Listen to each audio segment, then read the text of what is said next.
Hello and welcome back to another video of Formula 1 Challenge in 1996. Today is race 2 of the season, the Brazilian Grand Prix in Interlagos. If you haven't seen the previous video, go and check it out. The season opener, it's been a very good race, especially for us. We finished on P2, so right at the season opener we managed to get in some really valuable points. Our teammate Panis finished just outside the points, so even as a team, I would say we did quite well. And last year we had a good race here. Well, we could have had a good race if not for a brake failure at the end of the race that forced us to retire. Hopefully the settings will be alright this time and it's not gonna happen again. If it does, well, then I might have another look at the settings to see what else to change, but so far it's been working well, as Australia was another track where I was slightly worried about the brakes just disappearing completely, but it didn't happen, so hopefully this will be the case on Brazil as well. So let's head over to the qualifying session, do the hot lap and see where we end up on the grid. Here we go. And the hot lap has started. This first corner feels a little bit different from last year's. I'm not entirely sure why, but it's actually not too bad. I would say I have a fair amount of practice on this track, so I'm not really worried about anything. I know the track quite well. That doesn't mean I'm very good at it, but I think we can get in a good result. So let's just see what's it gonna be, and hopefully we can get a good starting position and have a better race than it was last year. And hopefully I will not have any PTSD like symptoms due to the last year's brake failure as well.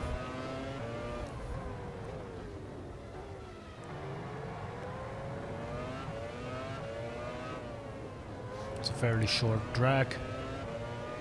You can see we're almost at the end of it by now.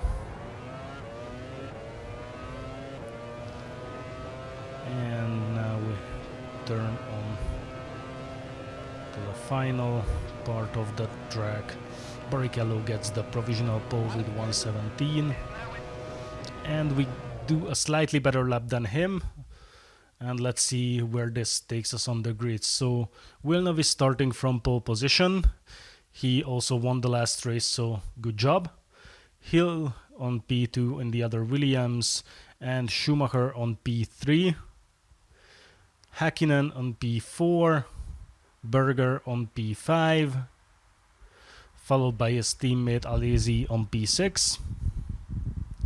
Barrichello P7, Coulthard in the other McLaren P8. Our teammate Panis on P9, good result. And we're gonna be starting right alongside him on P10.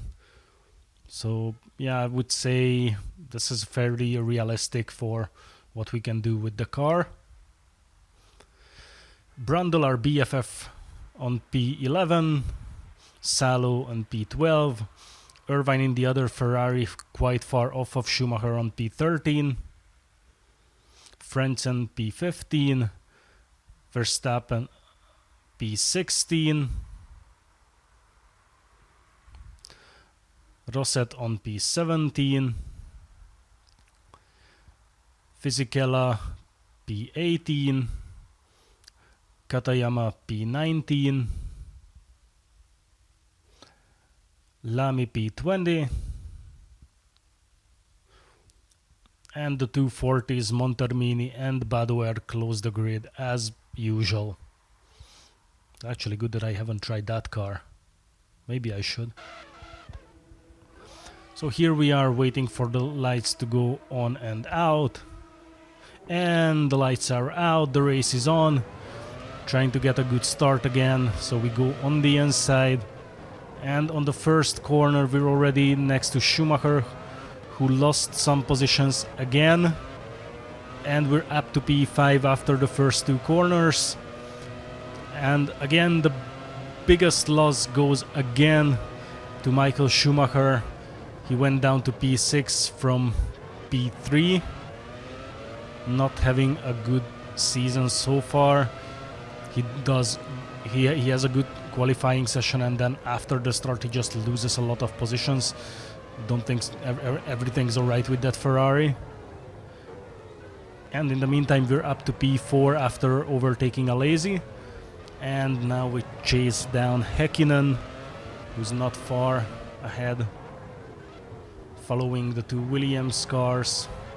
And I think it's still Villeneuve and Hill on P1 and 2. And we're getting closer, we're within a second to Häkkinen. And maybe we can overtake him at the end of the straight in the first corner. He's wobbling a bit left and right. Come on, just decide which side you take. And in the first corner we make the easy overtake on Häkkinen and go after the two Williams cars, and as you can see they're already fighting each other for the position. Currently it's still Villeneuve in the P1 followed by Hill, and well, they're going side by side for most of the lap for now.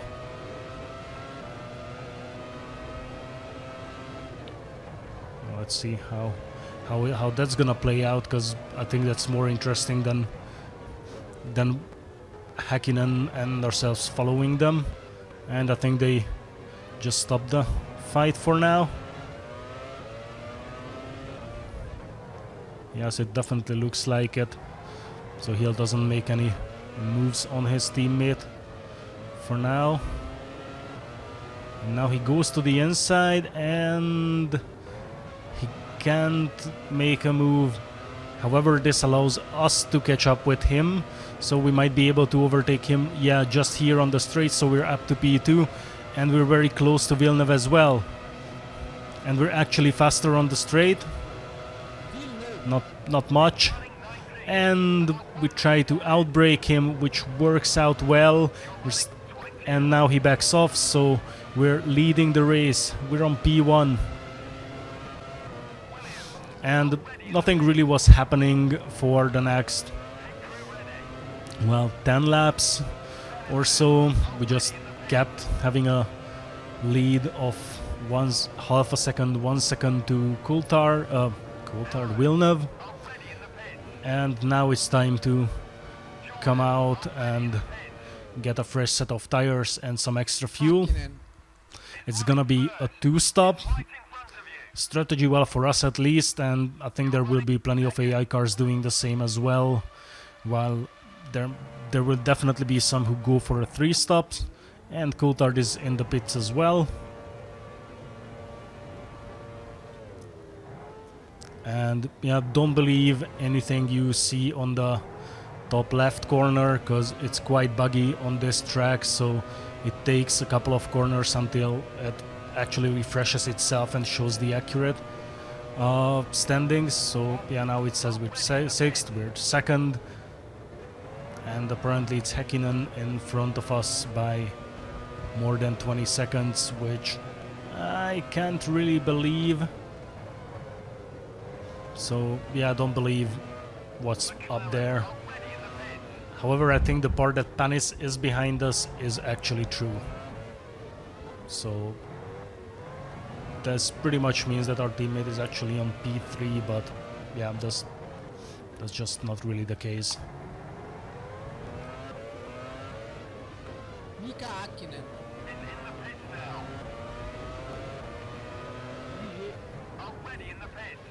So yeah, it's suddenly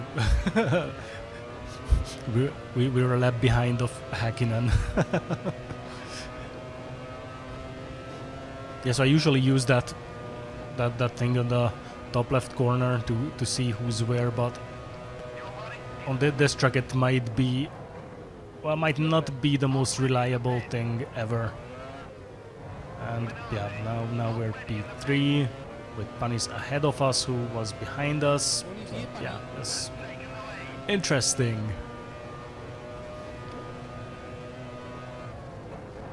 And now I think it's correct.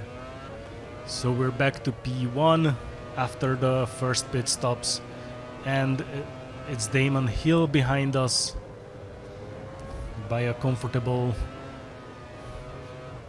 nearly 3 seconds margin, which is pretty good.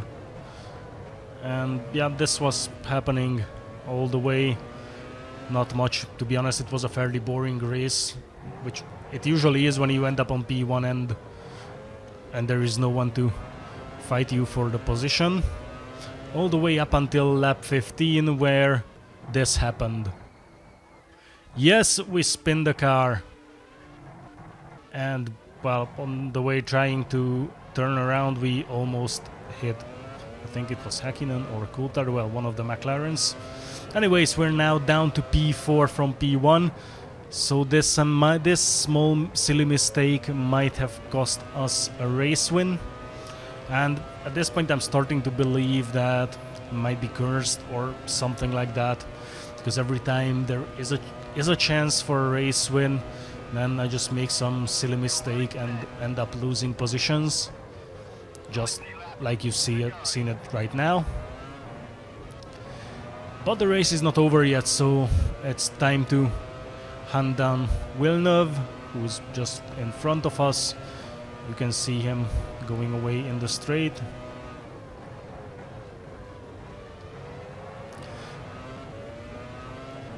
So yeah, this wasn't very good. And basically what I did just took the car way too tight on the inside, and as the tire hit that dirt behind the curb, the car just spun out, and we're closing the gap to Villeneuve. It's about a second, so we might be able to overtake him pretty soon if we can keep this up. Still more than a second ahead. And then here, for some reason, the AI is always a bit slower, so that comes in handy when we're going for overtakes in the first corner. As you can see here, a bit of a suicide dive, but it works out well, and we're up to P3. So now it's only Häkkinen, and I think it's gonna be Hill. Well, who else? In the front, probably already miles ahead, just driving around in empty air.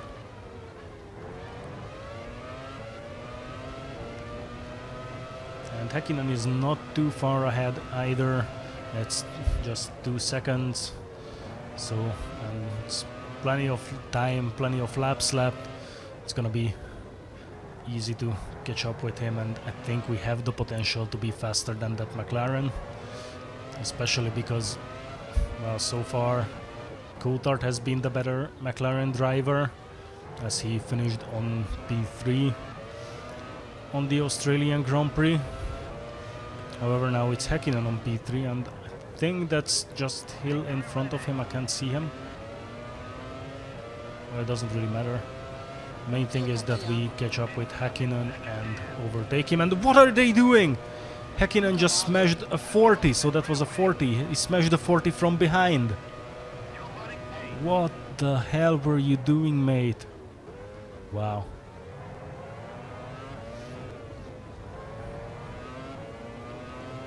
I'm not sure what they were expecting from each other there, really.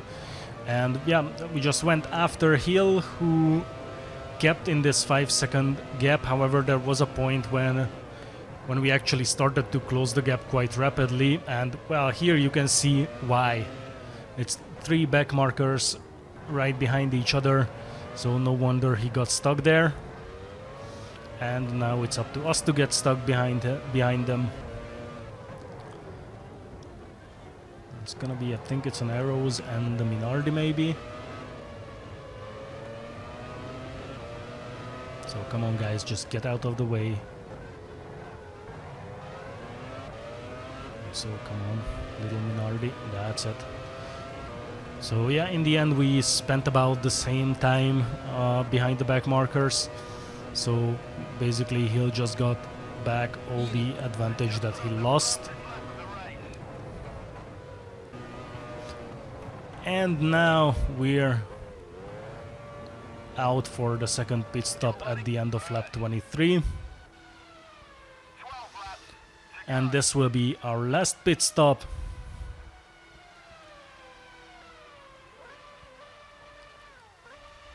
Again, quite a long one. I'm not entirely happy with these. Again, don't believe anything that's shown on the top left corner because that has nothing to do with reality.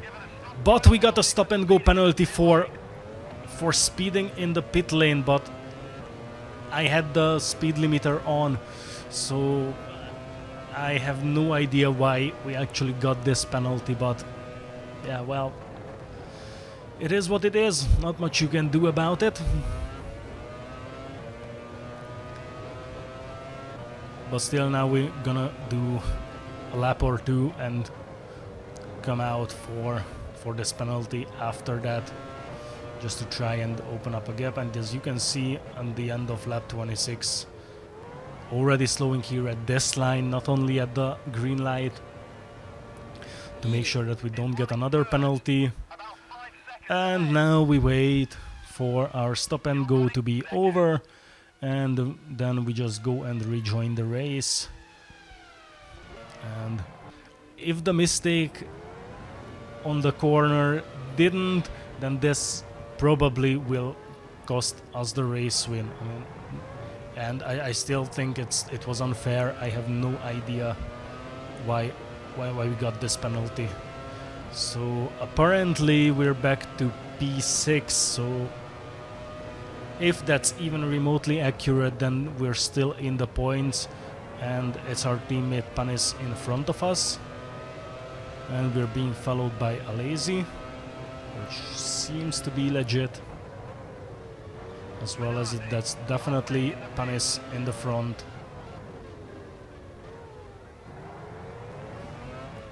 Which means for now that actually both of us from Ligier are in the points, which would be nice if we could finish it like that. And Panis' car just stops there. What's going on here?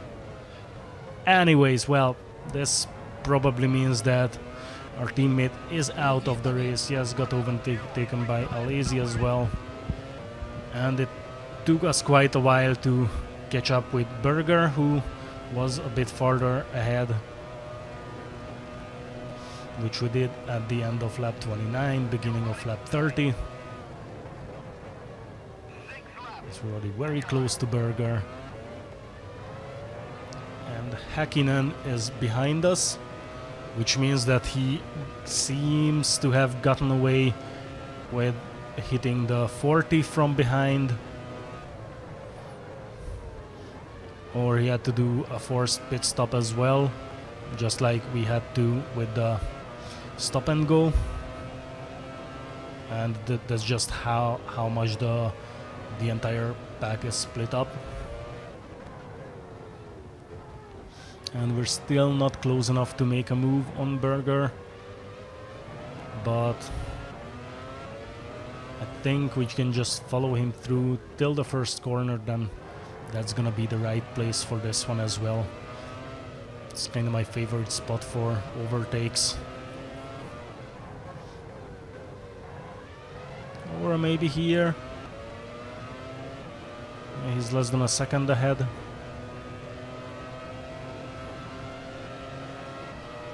And I'm not sure why he was wobbling. But we're up to P4. And now we just need to go after Coulthard. He still has a comfortable 2 seconds lead. Hopefully not for long. And during lap 32 we closed most of the gap, just a bit more than a second ahead of us. So we might be able to get back on the podium. And actually well done to Coulthard for so far actually outracing his teammate, who's not having the greatest of seasons. That's gonna be a second one in a row for Häkkinen.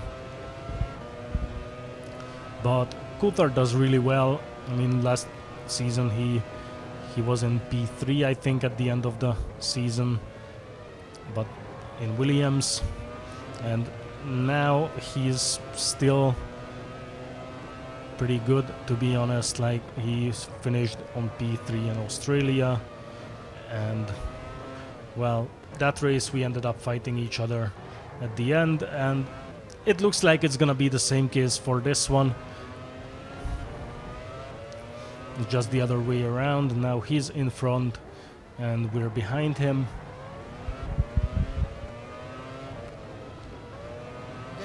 Still a bit more than a second ahead, so this is a good sign. This worked out well against Berger.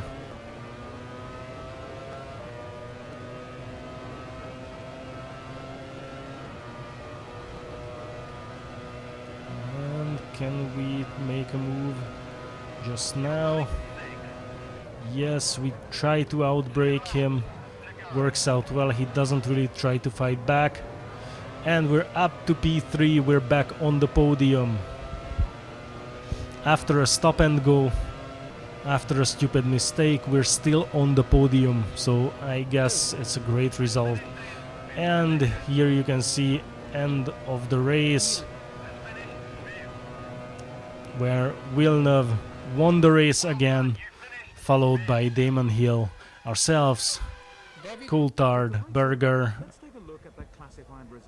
and Häkkinen. So both McLarens in the points again. One of them right behind us again. So it looks like for now that we're gonna fight this season. Well, we're gonna fight McLaren this season, which, well, I'll take that. It's pretty good. So all we need to do is to keep up the current performance. It's been pretty good so far. No reason to complain. We got 2 podiums in 2 races. However, this one is a little bit bittersweet, to be fair, because we could have won this without the stop and go, without the stupid mistake. This could have been an easy race win. And Schumacher finished 11th. He's certainly not having the season of his life, but that Ferrari still needs to be rebuilt by him. And these are the standings after 2 races. So Villeneuve is leading the championship, and we're right behind him. And it's Coulthard on P3 and Damon Hill in the other Williams with only 6 points, 4th. And we're 3rd in the constructor standings, only 1 point behind McLaren. So yeah, I'm pretty sure we're going to find the McLarens this season. So this was the Brazilian Grand Prix. Been a really good one. And thank you very much for watching, and I'll see you at the next race in Argentina. Goodbye.